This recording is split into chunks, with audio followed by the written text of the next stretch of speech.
My name is David, D-A-V-I-D, middle initial H, Epstein, E-P-S-T-E-I-N. What is your birthday? January 19th, 1932. And where were you born? I was born in St. Louis, Missouri. Tell me about your family, your parents and your siblings when you were growing up. I was born in St. Louis to a young couple that had just gotten married, and No wonder. and they were unfortunately they needed to get a divorce. A friend of my adoptive father lived in St. Louis in the same apartment building as my biological grandmother. And my grandmother told this gentleman and his wife that I would be being put up for adoption. So when I was approximately 3 months old, I was adopted by Morris and Bluma Epstein in Kansas City, Missouri. And they drove to St. Louis to pick me up, and I became their child. And it has been a wonderful 85 years. Wow, that's so. I went through grade school. I went through high school. When did you graduate high school and what high school? Oh my, let's see. High school, I graduated in 1949. What high school? What? What high school? Oh, Central High School in Kansas City, Missouri.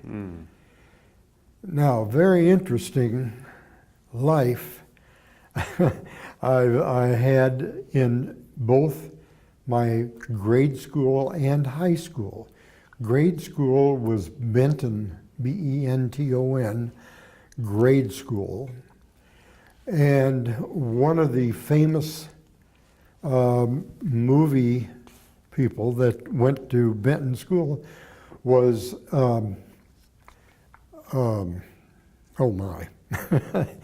Walt Disney. What for? Walt Disney grew up in the same neighborhood I did. Oh, is that right? Yes. Now he was, of course, a few years older than me, but he came back when I was in the 6th grade.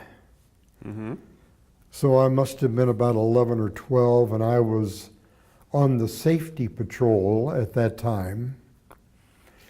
And he donated several of his paintings that he did, in his cartoons. Mouse? Yes, Yeah. Mickey Mouse and Minnie Mouse and the dogs and everything. And I had the fortunate ability to be able to show him around the school. Ah. So You mean the Benton grade school that you went in through? Benton School, yes. So that was very, very enjoyable. When was it? Well, let's see. I would have been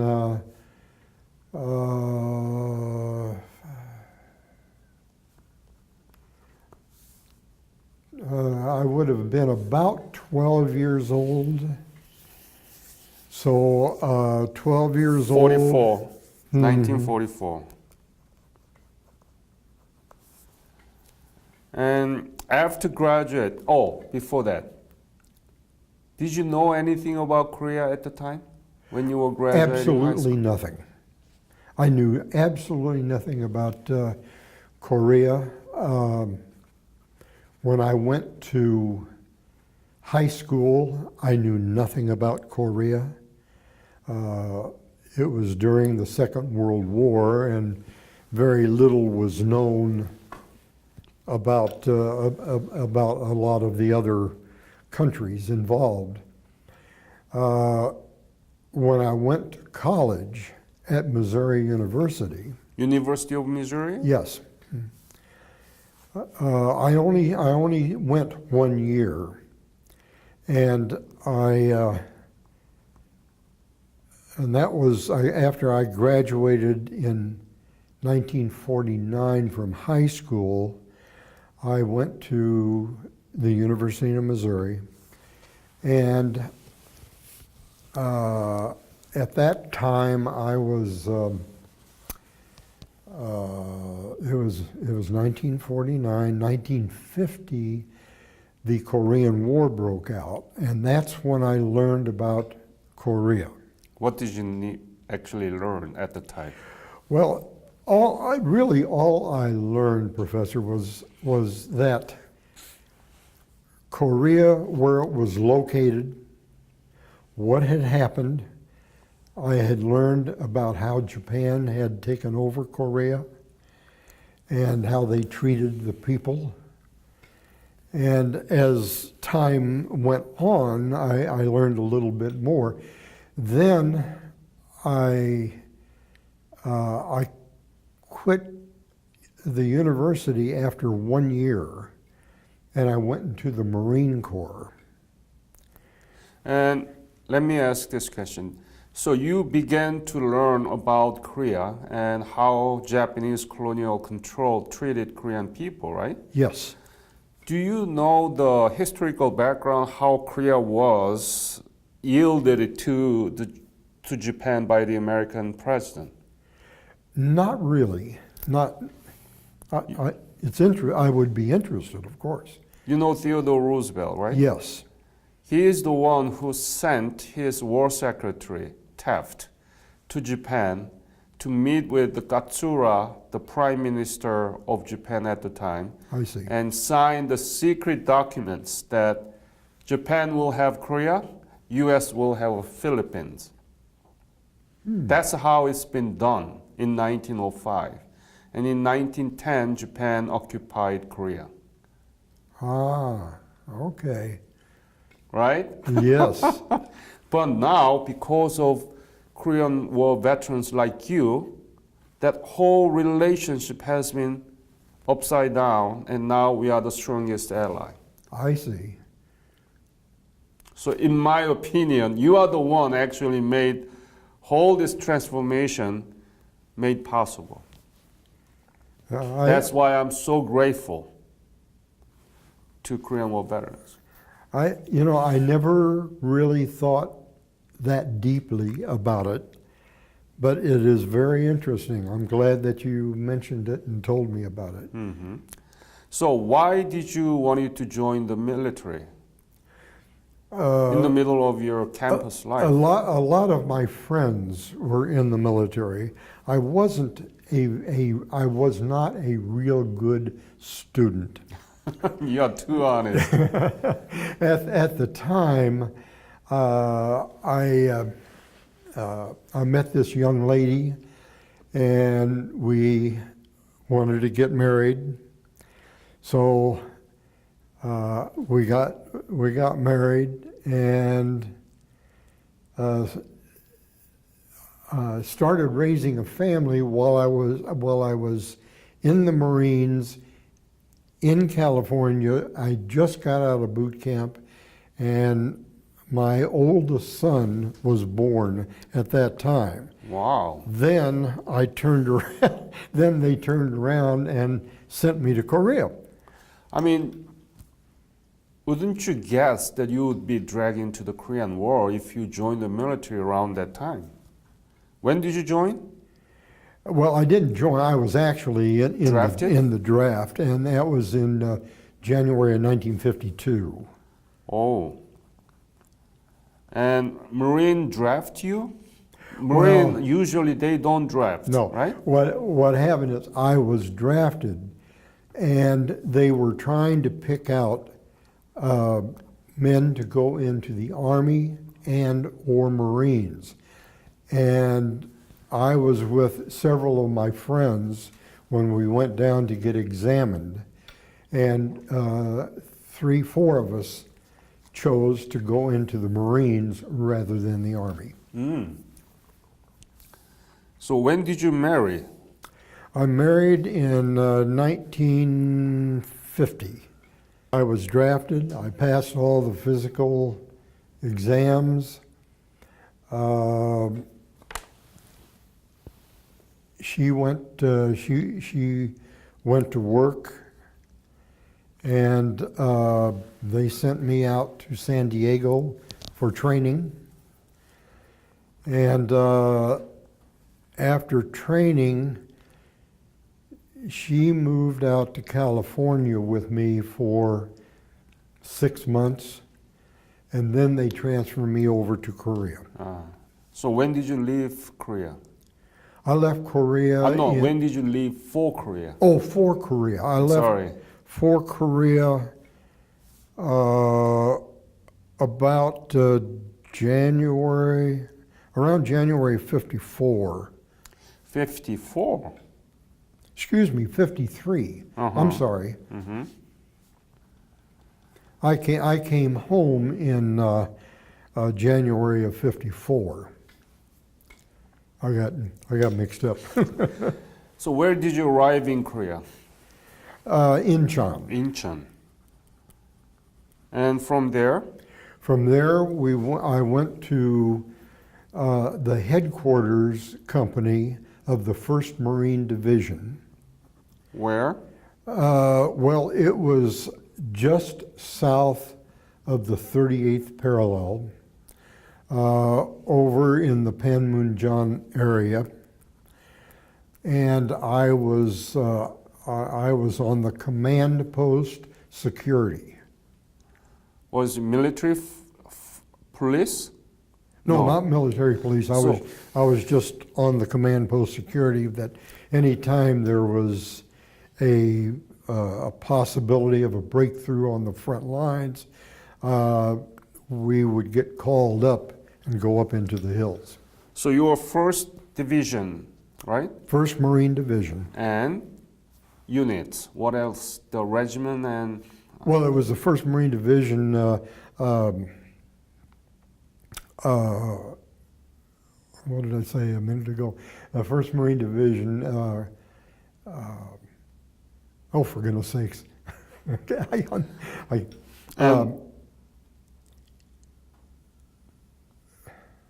I'm having a senior moment. No problem. Command post security. Command post security. And what was your specialty? Rifleman? Rifleman. What was your the rank? Corporal. Corporal. So tell me about typical days of your duty. What did it happen, and how was the situation at the time when you were in Korea?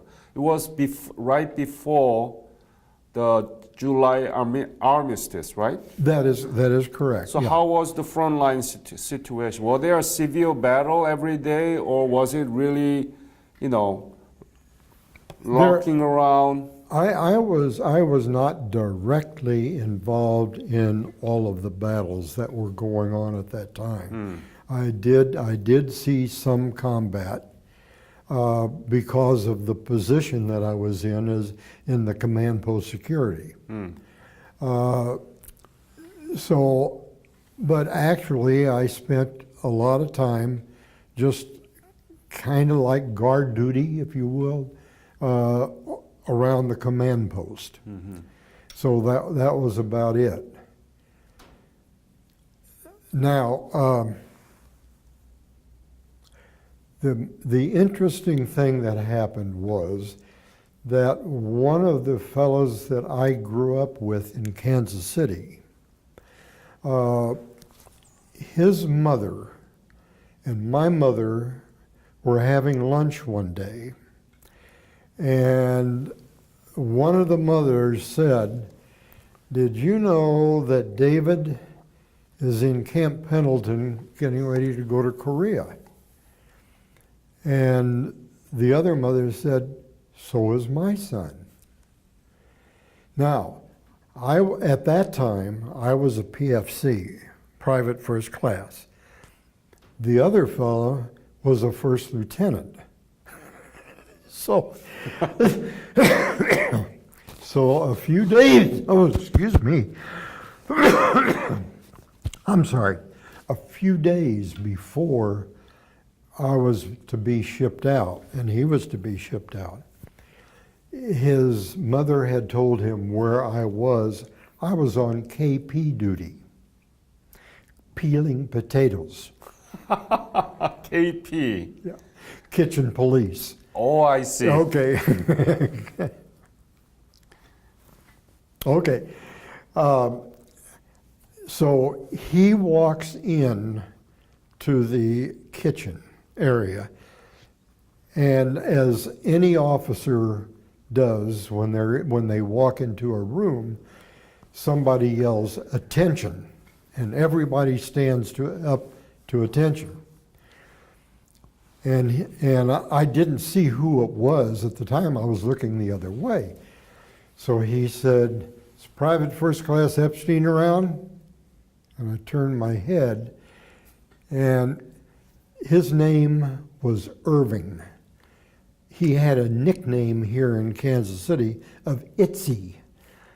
So I see him, Itsy! We come over and we hug each other. Now, we both went to Korea. I was on the command post security. He was on the front lines, which was only a very, very short stop from where I was. I used to go up and be with him occasionally. Now, after the war was over, he was transferred to a military police, and I was in the first sergeant's department. He used to call me up and say, "You want to go for a ride?" And he would come down in his Jeep, pick me up, and then we would go just sightseeing in South Korea. See what this two women's lunch brought actually out into the war, right? Yes, that's right. That's a wonderful, wonderful story. I hope you understood what I was the way I was explaining. Oh yeah, sure, absolutely. And how was Korea overall? I mean, were you able to go to Seoul, capital city, or big cities? I mean, what did you see and how did you feel about it? We went on the way from Incheon to the 1st Marine Division headquarters. We went through Seoul. Oh. When my friend, and Seoul was just pretty flat, very, very damaged, very bombed, and everything. What were you thinking when you see those things? Well, I was thinking, it was the war. This is what I had seen pictures of Europe and other places where the war had been, and this condition of Seoul reminded me of some of these other places. What adjective would you use to describe the Seoul that you saw in 1953? What adjective would I Yeah. use?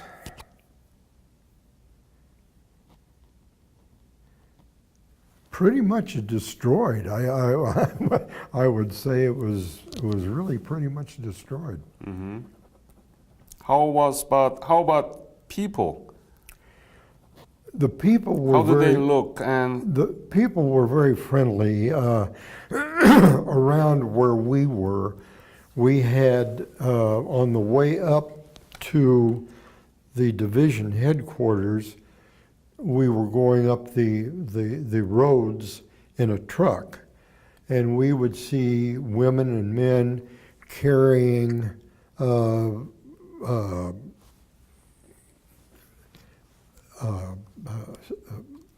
you know, food and whatever they had on their shoulders, and they had their little kids with them and everything. And they were very nice. I mean, very, you know, we talked to them and we didn't understand them. They didn't understand us as far as talking is concerned. So, when did you leave Korea? I think it was January. Yeah, January of '54. And have you been back to Korea? No, I have not. No. Are you following up with the Korean economy and politics and democracy? Do you know about where the Korean economy is now? And I read a little bit about it. I tell you, since I retired, and I've had this blood problem, I haven't really spent a lot of time digging into things. But And I'm sorry I didn't. no problem. But you know, Korean economy has been really, really advanced, right? Yes, yes. Tell me about it. Whatever you know, please tell me about what Korea now. Well, Korea now, when I see pictures of the city and how advanced it has become, and I see the products coming out of Korea and the manufacturing and this, I am so happy and proud of that I was there to help this. And I really, really feel good about it. Right? Yeah. So the country that you saw, the Seoul you saw, pretty much destroyed. Yes. And Seoul today, It's almost like New York. yeah. Yeah. So what do you think about that?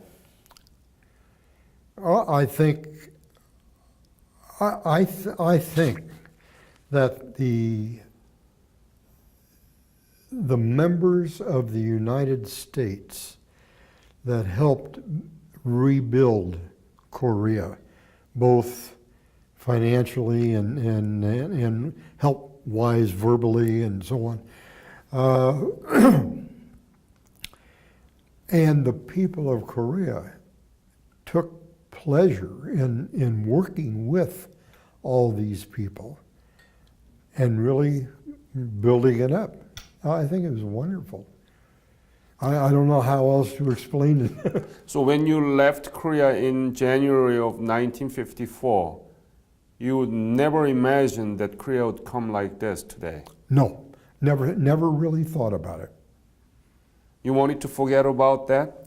Well, I didn't want to forget about it, but when I came home, I had to decide on a business that I was going to get into. I had a wife. We didn't have a home.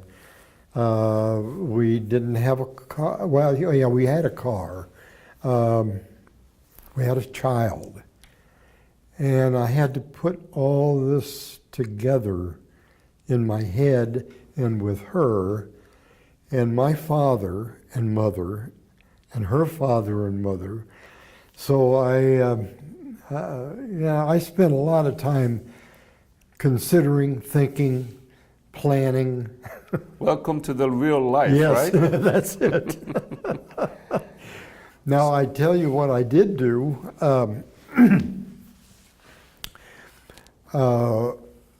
My father-in-law, my wife's father at that time, was the vice president of a large insurance company here in Kansas City. Mm. And he suggested that since I was pretty forward and I wanted to be a salesman. So he says, why don't you become an insurance salesman? Which I did. And I spent 61 years as an active insurance salesman. And I worked with his company for a while, and then I progressed on. I became a partner in my own agency with several other people, and had a wonderful life. Been very fortunate. So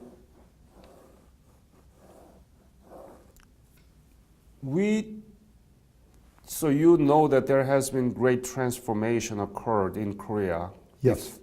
During the war and after the war. Our history textbook doesn't tell much about those success story. No, it really doesn't. It doesn't, and unfortunately, I just haven't had the desire, I guess, to really dig into it and look at it. But attending Tom Stevens meetings, which I go to very seldom because they always come out on a wrong day. Oh. But listening to him, meeting a lot of the fellows that he works with and everything, I do get a lot of verbal information that is helpful. I also, so besides being a member of the Korean War veterans, I am also Jewish, religion-wise. Mm-hmm. And I belong to the Jewish war veterans, which includes quite a number. Most of the fellows that I know are my age. Almost all of them have been in the Korean War, either there in Korea or here in the United States or someplace doing stuff for the Korean War. So you know Lloyd Hellman? Yes. You want to see a picture of Lloyd? No, he just came. I did interview him this morning. Oh, was it? Right before you, yes. Oh, really? Uh-huh. Oh, for goodness sakes. Good friend of yours? Very good. Very good. You know, I was telling you the story about this friend of mine that came. Itzy? Itzy calls me up one day and he said, Dave, I'm going to get a Jeep and I understand Lloyd Hellman is over here in Korea. He says, let's go find him. So did you have a camera at the time when you were in Korea? Only part-time. Huh. I bought a camera from Itzy. Huh? He had a camera, and I excuse me, and I bought it because he was going to buy a new one. He was going to go over to Japan and on R&R and get another camera. So I bought his, and that was about the time of the war was really coming to an end. So I had taken some pictures of him on the front lines of where we were at the command post.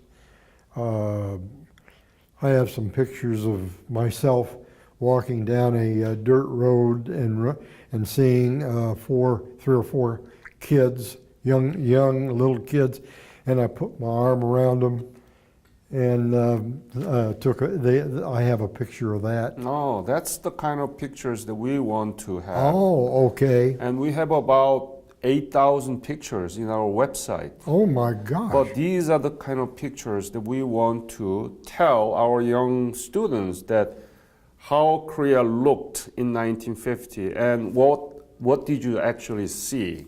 And that's the one that we want to show. So do you have that as a picture or as a slide? They're all in slides. I'm going to have them printed into a picture, I guess. How many do you have?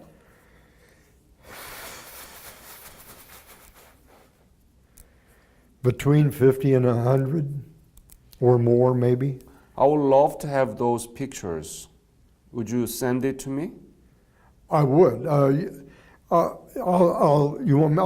get them photographed. I'll go through them, take out the good ones. No, it doesn't have to be. You don't have to. Just print as a picture all of it and send it, as long as it was in Korea in 1950s. Okay, yeah. Would you Yeah, do that? I can do that. Yeah. I'll have to double check because I haven't looked at them for a long time. I think that would be fun for you to go through that. Oh, it will. I've been wanting to do it. Yeah.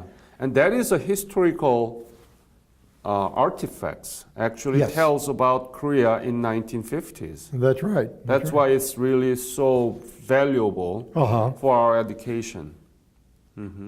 So where did you get that film developed? In Japan? As a slide. Where the did you make? slides I got developed when I got back to Oh, Kansas when you City. get yeah, back. yeah. Okay. Yeah. So, but I'll have to find a place to get them reproduced into a photo because it could be very expensive. And I'll have to find out. I'll have to shop around. Yeah. So that will be great. And if you send me that picture, we will publish those pictures under your interview. Oh, So that- really? Oh, Okay. yeah. So that everybody will see it. And Okay. how David was at the time and how David actually took care of Korean children, how much fun you had with them, so on, okay? Okay, Yeah. good. Yeah. Now, do I have? You said something about a.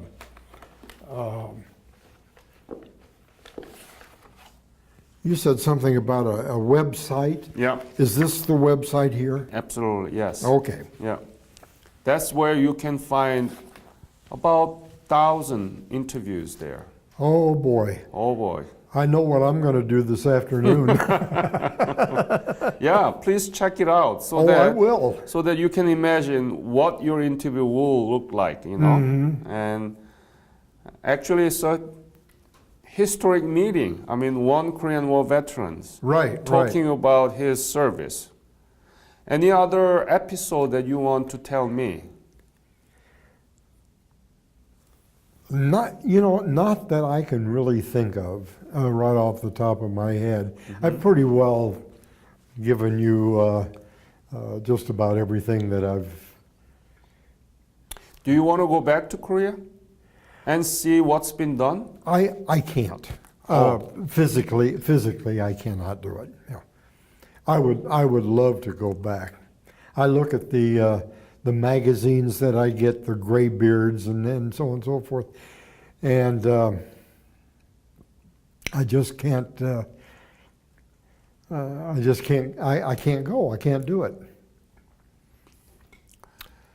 What is the legacy of the Korean War? What do you think? What is the importance of the Korean War to you?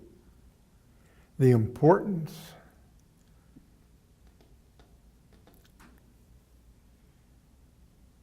Gosh, I can't think of it right off the top of my head. I'm sorry. All right. David, thank you very much for sharing your story with us. It was a pleasure. It was a pleasure. And I am going to see if I can find that DVD of the other interview that I had in Washington when Tom and I were there. And it was just the two families from Kansas City, just he and I. So we had a good time. That's good to know. And you let me know about your picture, okay? I will. All right. Thank you. I will. You're welcome. Thank you.